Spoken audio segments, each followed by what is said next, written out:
Hey Nesta, how you doing today? Uh, your play for the last month has clearly been the best of your career. Can you talk a little bit about what you think has come together for you and why you think you're able to make a greater impact on the games each week? I think that's just a it's a part of just growing as an interior D lineman.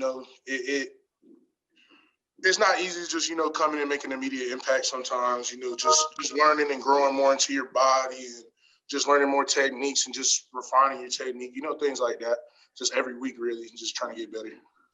And how much is it helping you the way Jalen and Quincy are playing on the outside? Obviously at such an elite level. How much is that helping you guys inside? I think we all help each other. Everybody feeds off each other. Awesome. Thank you. Next up, we have David Furones of the Sun Sentinel. David, go ahead. Hey, Nesta, I wanted to ask about Navon, just what you guys saw in him, his whole comeback from injury last season, and what it was like seeing him, in his season debut, go out there and throw a huge block out there for the Cam Harris touchdown. Yeah, we actually, Coach Diaz does his thing every week where he puts, impactful plays that, some people may not see because, most people only see Cam's touchdown. They don't see how, Vaughn cut off that whole side of the field for him to be able to run free. So, that was a great thing to really see, just because especially that was the field he got hurt on a year ago. So just seeing him come back, life comes full circle sometimes, Great. Next up, we have David Wilson of the Miami Herald. David, go ahead.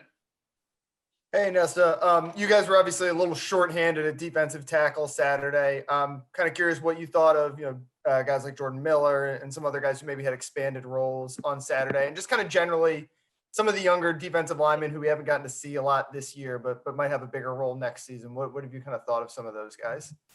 Elijah Roberts got in versus Virginia Tech. Jalar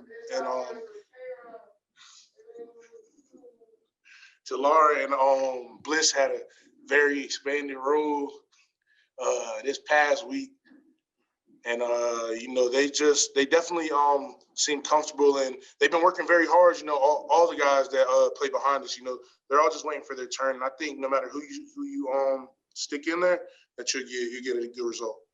And then just looking ahead to North Carolina, they have a really good offense, obviously. What defensively, what are kind of some of the things you guys are really talking about this week? We respect them. We know they have a good quarterback, good receivers, good running back. It's a good team. We just got to get ready for them.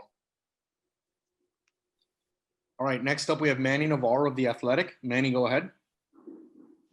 Hey, Nesta. Congrats on a great season. I was curious, Coach Diaz has talked about, how maybe some early conversations have already been going on about the NFL or making the jump to the next level.